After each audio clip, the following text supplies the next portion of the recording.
terkait dengan pelaporan kepada Bapak Kapolda yang dilaporkan oleh keluarga korban.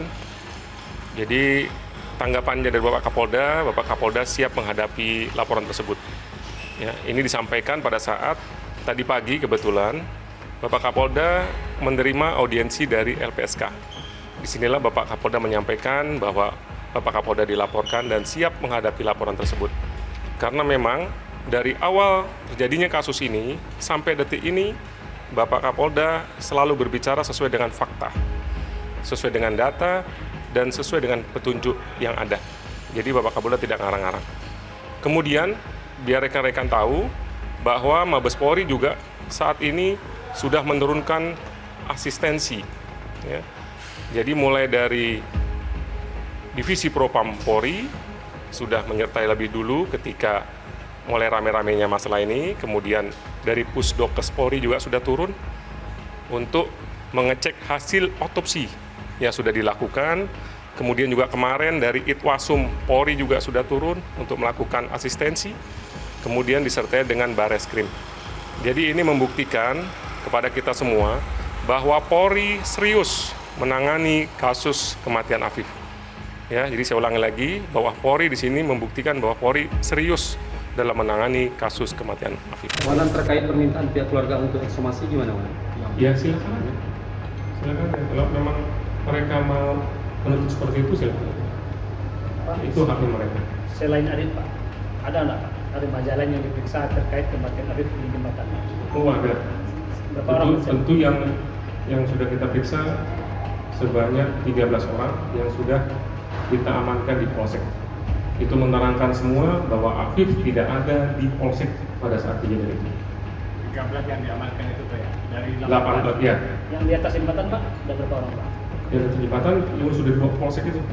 Anak-anaknya ada Pak yang diperiksa Pak? Apa? Yang di antara di jembatan itu, selain Adit, ada nggak Pak anak-anak atau remaja tersebut yang diperiksa Pak yang berada di jembatan? Ya, yang 18 itu kan dari jembatan, bukan dari mana-mana. Saya akan menemui Ketua Umum YLBHI Muhammad Isnur untuk mengetahui apa langkah YLBHI ke depannya dalam pendampingan kasus meninggalnya Afif Maulana. Kita temukan faktanya.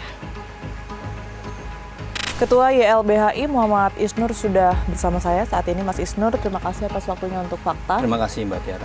Ya, masih menyoroti mengenai kasus meninggalnya Afif Maulana, Mas Isnur. Kemarin kan terakhir informasinya YLBHI sudah melakukan audiensi ya dengan LBH Padang, begitu. Ya, mereka bagian dari kami.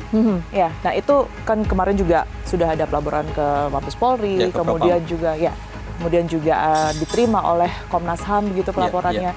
Apa yang terbaru dari pengembangan kasus ini, Mas? Yang terbaru adalah sebenarnya kita sangat kecewa dengan statement dari Kapolda yang katanya menutup perkara. Ini seolah-olah menutup jalan atau peluang untuk keadilan atau bagian dari tidak menjadi bagian membuat terangnya perkara. Jadi membuat gelapnya perkara. Jadi kami khawatir ini adalah bagian dari upaya untuk menutup sesuatu gitu. Kalau kemarin dengan LBH Padang, apa yang akan dilakukan selanjutnya? Karena kan memang kasus ini sebelumnya kita ketahui ya sempat dinyatakan ditutup gitu oleh Kapolda sendiri. Iya, kami sekarang membawa ini ke Mabes. Kami minta Mabes untuk membuka dan mengawal serta bahkan mengambil alih perkara ini. Kami minta Palistio juga berlaku yang sama seperti beberapa peristiwa lain, di mana ketika ada kejanggalan, unit tertentu itu kemudian malah menjadi blunder ya. Kapolri mengambil alih perkara itu dan terbukalah banyak kesalahan di tim yang sebelumnya. Nah, kami mendorong Palistio melakukan yang sama. Karena kan bukan hanya peristiwa Afifnya, tapi ada peristiwa 17 anak-anak yang lain yang diakui ada penyiksaan di sana, ada pemukulan, ada penendangan, penyedotan rokok gitu. Itu kan peristiwa kejahatan pidana, bukan peristiwa biasa loh itu. Anak-anak akan trauma luar biasa dengan kekerasan itu. Sejauh ini, Mas Isnur, apa yang kemudian ini membuat YLBHI begitu yakin begitu ya bahwa memang betul ada kesalahan atau ada yang patut dicurigai di balik meninggalnya Afif ini selain respon-respon dari pihak kepolisian ya? Dari yang kita tindakan ketahui. mereka dalam melakukan penangkapan dan penegakan hukum itu banyak salah. Apalagi anak itu ditangkap tuh nggak bisa seperti itu. Yang kedua, cara mereka bersikap. Ketika mereka bersikap itu langsung defense, nggak mau membuka perkara, bahkan berdalih hilangnya CCTV gitu. Dan logik pengungkapan peristiwa juga aneh.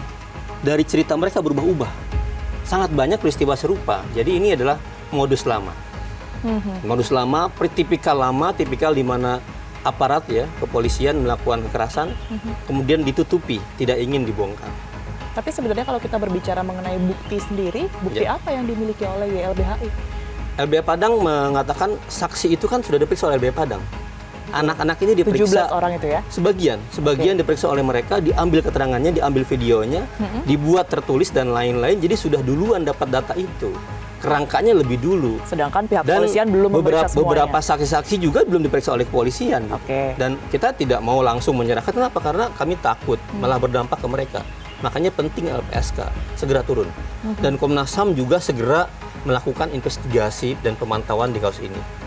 Apa yang kemudian ini akan dilakukan LBH? Jika kalau kita melihat saat ini ya, Kapolda Sumatera Barat sendiri kan masih tetap meyakini, bahkan tetap kekeh bahwa memang bukti-bukti sudah dimiliki oleh pihak kepolisian. Semuanya ada bukti bahwa pada saat itu ditujukan Afif membawa senjata tajam, memunculkan video-video baru. Pertanyaannya aneh. Katanya awalnya jatuh. Sekarang ada saksi bawa sajam. Itu udah berbeda pendapat tuh. Dengan rentan waktu yang cukup lama ya. Terus katanya CCTV-nya hilang, tapi sekarang punya video. Jadi mana yang benar? Video tersebut kan informasinya diambil dari mereka-mereka juga. Pertanyaannya begitu. Terus kemudian jatuh, tapi sekarang ada HP-nya bisa disita nih. Dari mana dapat HP? Jadi justru keterangan-keterangan yang berubah-ubah ini, keterangan yang datang kemudian semakin meyakinkan bahwa Afif sebenarnya sudah dalam pegangan, dalam penanganan, dalam penangkapan oleh Sempat kepolisian. ditangkap dan dibawa ke Polsek. Sempat ditangkap dan ada saksi yang mengatakan bahwa Afif ditangkap. Dari sisi jatuhnya mayat aja, Mbak. Kan gini loh, ini kan jembatan ya. Jembatan nih. Dia jatuh sebelah kiri katanya. Harusnya kan ke sini jatuhnya. Lebih dekat. Dan air sungai mengalir ke arah sini. Logikanya bisa nggak mayat dari sini bergeser ke arah sini, melawan arus air. Sedangkan warga menemukan Afif di bawah jembatan di sini, tengah-tengah sini gitu. Nah itu menjadi banyak pertanyaan dan warga kita rakyat itu sudah sangat sering mendengar melihat ada banyak penanganan kasus yang sebenarnya malicious, penuh dengan pelanggaran. Tadi Anda menyebutkan memiliki bukti karena sudah datang saksi-saksi. Ada saksi yang dimiliki oleh LBH Padang dan keluarga, tapi belum diperiksa. Apa keterangannya, Mas Isnu? Saksi yang mengetahui bahwa Afif ditangkap itu bersama-sama. Mendengar atau melihat langsung? Melihat langsung mereka. Melihat langsung Afif mengalami penyiksaan? Mengalami, ditangkap, dikerubungi, dibawa ke Polsek seperti itu. Yang saya dengar seperti itu. Ada berita mengenai keluarga ini akan melakukan otopsi ulang dan juga ekshumasi. Pertanyaannya kalau jatuh dari jembatan setinggi 12-20 meter, apakah yang patah hanya langsung sebelah kiri saja? Oke. Jadi yang terdekat ini pihak keluarga dan juga didampingi oleh YLBHI maupun juga LBH Padang akan melakukan yang pertama ini ekshumasi dulu. Ya kita mendorong pertama tim penyidiknya yang membukanya itu tim yang berbeda. Tim yang kemudian akan punya pendekatan baru yang disebut oleh Pak Kapolri Scientific Crime Investigation, pendekatan berbasis saintifik. Nah kita sebenarnya masyarakat berharap ya Kapolri tegas terhadap bentuk-bentuk penyimpangan, bentuk-bentuk upaya ya penyelewengan seperti ini. Berkaitan dengan pelaporan terhadap pelaporan Kapolda Sumatera Barat begitu ke kalau tidak salah ke Propam. Ke Propam. Ya, ini seperti apa? Iya, Propam kan akan memeriksa sejauh mana peristiwa-peristiwa itu. Tapi sudah dilayangkan kemarin ya berarti? Iya, sudah diterima. Dan Propam saya berharap bisa memeriksa dan membongkar keseluruhan. Kalau dari LBHI sendiri, apakah sudah ada komunikasi yang kemudian dijalin dengan Kapolda Sumatera Barat? Tidak, Mas Isnu? tidak ada. Ya? Tapi kami berkomunikasi dengan pihak-pihak, baik yang Komisi 3, dengan Komnas HAM, dengan KPAI, LPSK, kita berkomunikasi. Baik, terima kasih banyak Mas Isnu Sama-sama, atas waktunya sama-sama. untuk fakta. Kita temukan fakta selanjutnya.